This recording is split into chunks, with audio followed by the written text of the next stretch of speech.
Welcome back, everyone. My name is Dr. Herrera, founder of Escalia Health, and today we're going to be talking about what specific foods you should be avoiding and not eating if you have been diagnosed with a fatty liver or any stage of non-alcoholic fatty liver disease. And we're going to kick this off by talking about carbohydrates. We're often told, especially if we've been diagnosed with NAFLD, to limit the amount of carbohydrates that we're ingesting or consuming. However, not all carbohydrates are made the same. There is a difference.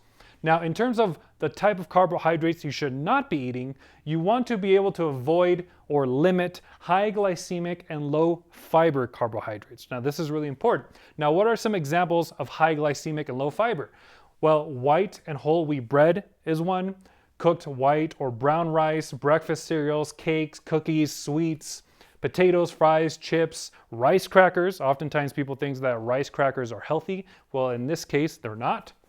Things like fruit, like watermelon, pineapple, and sweetened dairy products, right? Like yogurt. Now, yogurt in and of itself isn't high glycemic food, but oftentimes the yogurt that we buy at a store or grocery store often has a lot of added sugar in it, which then makes it high glycemic. Now, what does high glycemic mean? High glycemic carbohydrates refers to carbs that get broken down very quickly and very easily in your gut, and therefore spike your blood sugar very fast, sometimes within minutes after you ingest them. And you want to reduce the amount of high glycemic carbohydrates that you ingest, because when your blood sugar spikes, that means your insulin level spikes. And if you do this for a long period of time, it leads to other issues like insulin resistance and so on. Now, the next type of carbohydrate that you want to limit or severely reduce from your diet is sugar, right? Sugar is obviously a big factor in the development of metabolic diseases such as fatty liver, metabolic syndrome, and of course, type 2 diabetes and type 1 diabetes. Now, sugar is really interesting because it comes in many different forms.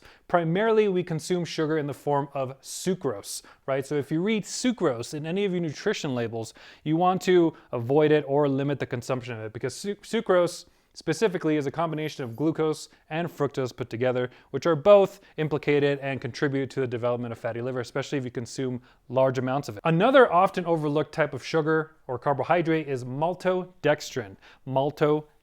This is a very refined, highly refined type of carbohydrate that very quickly gets absorbed in your gut and broken down, and therefore spikes your blood sugar. It's found in many different snacks and processed foods and junk foods. So make sure that you are reading your nutrition labels and identifying these ingredients when trying to improve or change your diet for NAFLD. Now, the next type of carbohydrate that you want to avoid, and this is a really important one, is fructose, and all forms of fructose. Fructose, there is so much research, overwhelming amounts of research that shows that high consumption of fructose leads to NAFLD, metabolic syndrome, cardiovascular disease, obesity, all sorts of different metabolic conditions. So you want to avoid, in my opinion, completely avoid fructose in all of its forms, especially if you've been diagnosed with NAFLD. Now, fructose is a little sneaky because a lot of manufacturers change the name of fructose and call it something different so that you don't see it in the package labeling or in nutrition facts. Some common names of fructose include high fructose corn syrup, for example. They also might just call it corn syrup, and there are many different names, so make sure that you study up and you're aware of all the different kinds of names that they use to label fructose. Some common sources of fructose that you may not be aware of is a lot of dressings, especially salad dressings, right? Sauces, marinara sauces, barbecue sauces, ketchup, for example. Sodas is another really big source of high fructose corn syrup. There's basically, that's just what it is. Frozen foods, make sure you read your labels when you're purchasing frozen foods from the grocery store. And of course, fruit juice without the pulp, right? Fruit juice with pulp, like if you drink orange juice with the pulp, is better because you have that added fiber from the pulp, which slows down the amount of blood sugar spiking, right? Which makes it a little bit of a lower glycemic food. But if you're just drinking straight fruit juice, especially if you're doing like, a juice fast or something like that, just know that you're going to be consuming large amounts of fructose, especially without the fiber. Now let's talk about protein. Protein is another really important nutrient that we need to identify what kind of protein we should be eating and what kind we shouldn't, right? So if you notice here, I wrote down red meat. Now, red meat such as beef, pork, etc. are usually not very good for you if you have a fatty liver, and simply because red meat, especially meat that comes from corn-fed sources or factory farming sources, right? These are like cattle or pigs that are just being fed corn or just simple carbohydrates in order to beef them up, and then they slaughter them and they package the meat from there. Those sources of red meat are really high in something called omega-6 fatty acids. Now, omega-6 fatty acids are really inflammatory, especially if you're consuming too much of them.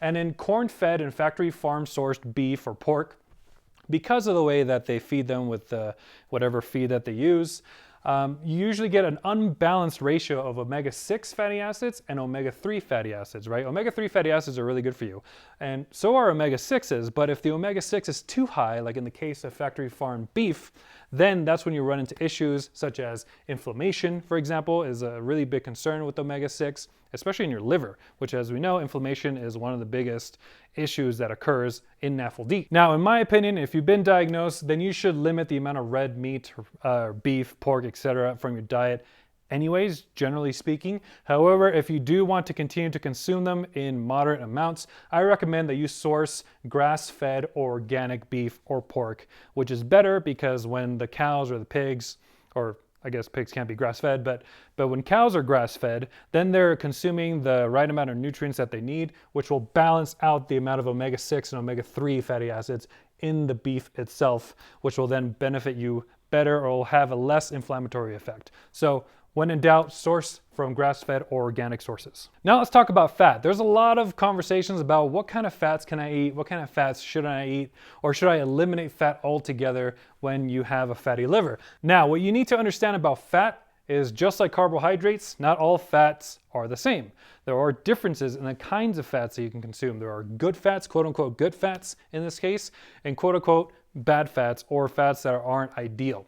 For example, saturated fat and trans fat are sort of the main fats that you're going to have some issues with when you have a fatty liver or metabolic syndrome. And the reason being is because a lot of the saturated fats that we consume come from butter, come from margarine, junk food, and other low quality food sources, as well as trans fat. Trans fat is another one that you want to completely avoid, right? For many different reasons, not just for fatty liver disease. Now, much like the distinction with protein and red meat, you want to be able to source the saturated fats if you're going to be eating saturated fats from grass-fed sources, because again, part of the reason saturated fats are so bad for you is because of where they come from. If the cows that are used to produce the butter are eating a low-quality corn-fed diet, then you're going to get, the high omega-6 content in that butter, which will then negatively affect you. However, it's important to understand that dietary fat, the amount of fat that you consume, right, only accounts for about 10 to 15% of total liver fat. So it's not so much of a big deal. I mean, it's still a big deal because you should be eating healthier fats, but I wouldn't stress so much about that, about fats in general, except for the fact that you should reduce the amount of saturated fat that you're consuming, because chances are you're getting it from many different sources, including junk food, chips, fried foods, for example. Now, in order to limit the amount of saturated fat that we're consuming from things like butter and junk food, it is best to then switch over to what's called PUFAs and MUFAs. PUFAs stand for polyunsaturated fats. MUFAs are monounsaturated fats, and these are the good fats, right? These are the fats that we get from olive oil, from avocado oil, those sort of healthier sources of fats. Now, what you need to understand about PUFAs and MUFAs, it's kind of funny saying that, PUFAs and MUFAs, is that they actually have a protective effect on your liver. It's okay to eat these. They'll reduce things like inflammation, and it'll actually help support the recovery of a fatty liver. Whereas saturated fats, especially if you're consuming too much saturated fats, will actually contribute, right? Will actually worsen your NAFLD. So it's better to switch over to things like olive oil if you're cooking, instead of relying so much on things like butter, for example. Also, make sure to check your junk food labels. You should be eating junk food at all at this point, but if you're getting a snack, or if you're on the road and you stop at a gas station or something like that, make sure you check the labels to see how much saturated fat is in there, because if it's a really high amount, you want to avoid that. So now let's talk about supplements. I get a lot of questions about supplements, what supplements I should be taking to improve fatty liver, but no one really talks about which supplements you should not be taking, or supplements that could potentially worsen your condition. The first one I want to talk about is artificial sweeteners. A lot of people don't consider artificial sweeteners as supplements. You may not have looked at it that way, but they are.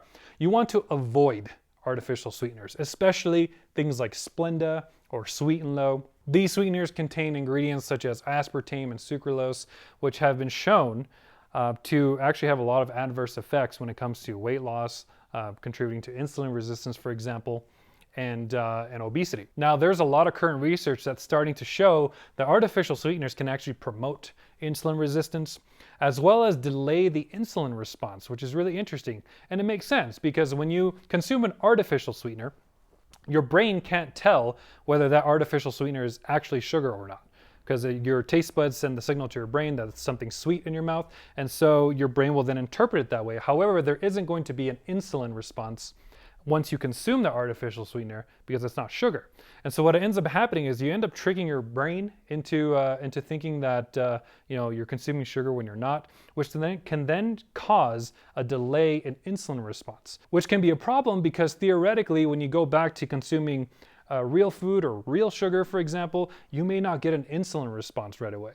So you're kind of like in this mimicked state of diabetes when you consume large amounts of artificial sweetener, which is not good. Now, another really important reason why you shouldn't be eating artificial sweeteners is because there have been several studies that show that it'll actually make you hungrier afterwards. Now, another micronutrient that you should be aware of is iron, right? Especially if you're anemic. Now, elevated amounts of iron, too much iron in the blood has been shown to worsen non-alcoholic fatty liver disease. And we know this because of phlebotomy studies. So they've had studies where they take a group of people that have a fatty liver and then they draw blood from them. And they notice that when they draw blood from them and they lower the amount of iron in the blood, right, because iron is primarily found in your blood or transported in your blood, they notice that liver biomarkers actually improve. There was actually an improvement in their fatty liver condition. So if you have fatty liver disease and are taking iron as a supplement, like for example, if you have anemia or something like that, make sure to talk with your healthcare professional so that you can assess accurately the risk that you may be in and maybe adjust the dosage or come up with a better plan to address those issues. The next micronutrient or supplement is selenium. And much like iron, too much or too high levels of selenium in your blood or in your body has been shown to actually aggravate non-alcoholic fatty liver. Now, the last micronutrient, or in this case a vitamin that I want to talk about, is vitamin E. Now, vitamin E has actually been shown in some studies to improve fatty liver disease, right? To reduce the inflammation because it's a very powerful antioxidant. However, consuming large amounts of vitamin E over the course of a long period of time has been linked to an increased chance of developing a stroke and other more life-threatening and serious diseases. So make sure you have this conversation with your healthcare provider to make sure that you aren't at risk if you are taking vitamin E to help address your fatty liver. The last thing I want to talk about is chemicals, and specifically chemicals in your food and how they affect, or in this case, negatively affect a fatty liver. Specifically, I want to point out pesticides, herbicides like glyphosate, shout out to Monsanto, fungicides, and any other type of chemicals that it's often sprayed onto our crops, onto our fruits and vegetables to help deal with things like fungus growth or any other issues that they're trying to avoid when growing these foods. The thing about pesticides, herbicides, fungicides, and all these different chemicals that are often sprayed on our food is that studies have shown, the research has shown that oftentimes these chemicals induce insulin resistance. They worsen inflammation in the body, which of course will also play out in your liver. Studies have also shown that a lot of these will actually disrupt or kill off the good bacteria in your gut, which makes sense, right? Because these are pesticides, herbicides, they're designed to kill off microorganisms like bacteria, and they'll negatively affect your gut, which, by the way, dysbiosis of the gut or an unbalanced gut in terms of the good and bad bacteria in your gut has been linked to the development of fatty liver disease and things like metabolic syndrome as well. So what do we do about this? So the first thing that I would suggest, if you can, is buy organic.